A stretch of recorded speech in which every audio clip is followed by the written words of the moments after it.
அபூர்வ ராகங்கள் பணத்தின் மூலதம் சினிமாவில் அடியெடுத்து வைத்தவர் ரஜினிகாந்த்.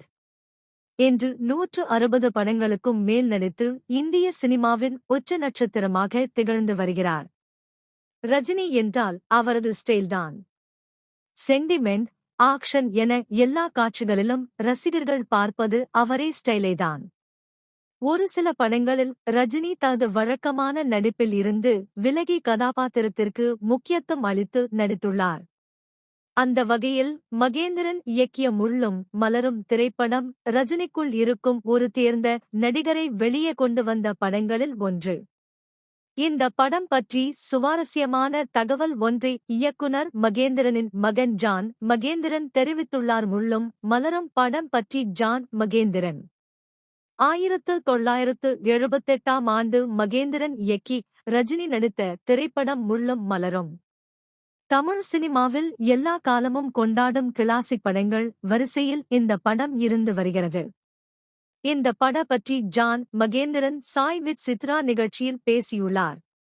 அதில் அவர் முள்ளும் மலரும் படம் வெளியான போது அது தோல்வி படம் என்று அறிவித்துவிட்டார்கள்.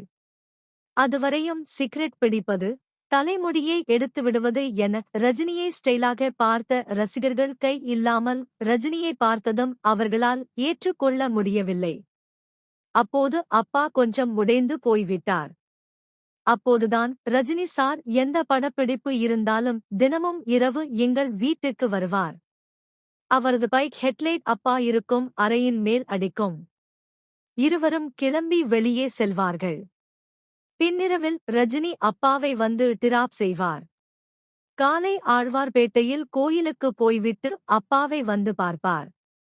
ஒரு நடிகர்தான் மதித்த இயக்குனர் எடுத்த படம் சரியாக போகவில்லை, அதனால் அவர் துவண்டு போய்விடக் கூடாது என்பதற்காக ஒரு வாரம் அப்பாவை இரவும் காலையும் வந்து பார்த்துவிட்டு சென்றார். ஒரு வாரம் கழித்து ஃபேமிலி ஆடியன்ஸ் உள்ளே வந்து முள்ளும் மலர் படத்தை கொண்டாடினார்கள். அதுவரை ரஜினி சார் என் மகேந்திரன் என்கிற இயக்குனருக்கு தோள் கொடுத்து நின்றார் என தெரிவித்துள்ளார்.